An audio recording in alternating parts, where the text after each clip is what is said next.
So tumetoka BASATA na tunashukuru kikao chetu kimeenda vizuri.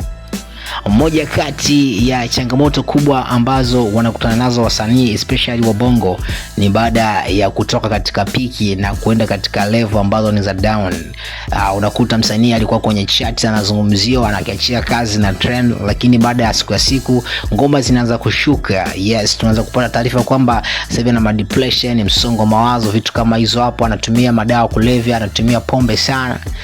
Hii yote inatokana na kukosekana na madarasa namna kuweza kuwa na elimu ya sanaa. Unajua sanaa bana, kuna kupanda na kushuka. Sasa kupitia hilo hapo, mwanadada kutokea pale Usafini wanamuita Zuchu Zuhura ameweza kuandaa au anaandaa masterclass ambazo zitakazo kuwa zinatoa elimu juu ya wasanii au sanaa nzima ya Bongo Flava.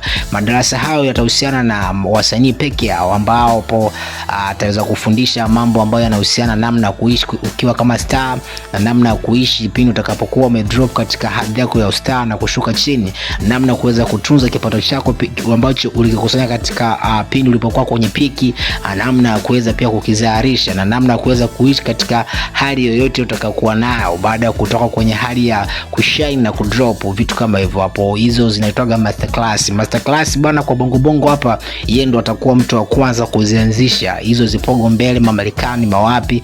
Ndio maana unaona wasanii tuchukulie mfano kama wa Marekani, hata kama ameanza game miaka 80 mpaka leo hii tunazungumzia 2026, huwezi kukuta kwamba hata kama ngoma zake, yani hata kama akiachia kazi haziendi, lakini utakuta wanamiliki pesa mengi sana. Ni kwa sababu wana hizo elimu namna kwenda kuweza kuwekeza kwenye mambo mengine mbali na muziki. Unajua muziki una tabia ya kushine na pia muziki una tabia ya kudrop. Sasa unapokuwa kwenye shining, kuna ndo wakati wa kutengeneza kipato. Sasa unapotengeneza kipato, kile kipato hakikisha unakiwekeza katika mambo mengine ili baadaye kiweze kukuwezesha. Sasa wasanii wa Bongo kwa asilimia kubwa sana hiyo ni changamoto kwao. Unakuta mtu msanii alikuwa na shine, baada ya miaka 6-7 tunakuja kukutana naye mtaani hana maisha kabisa, yani ameshachoka, vitu kama hizo hapo. Hiyo yote ni kwa sababu unakuta sometimes wasanii wengine hawana namna, hawakupata elimu, hawana elimu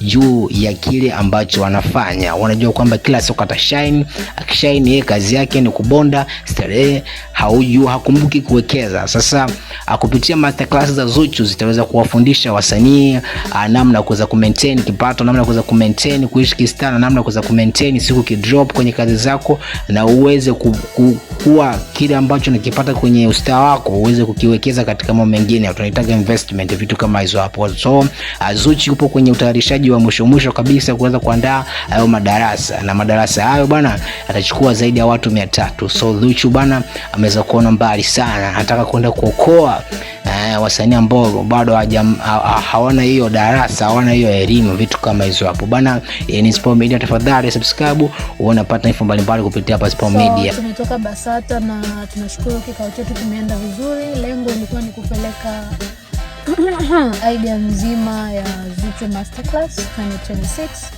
na tuna furaha sana kwamba walezi wetu wamepokea kwa ukubwa, lakini pia ni kwenda kutoa taarifa kwamba darasa hili au madarasa haya yanapoanza, wanafunzi hawa tunatarajia treat kama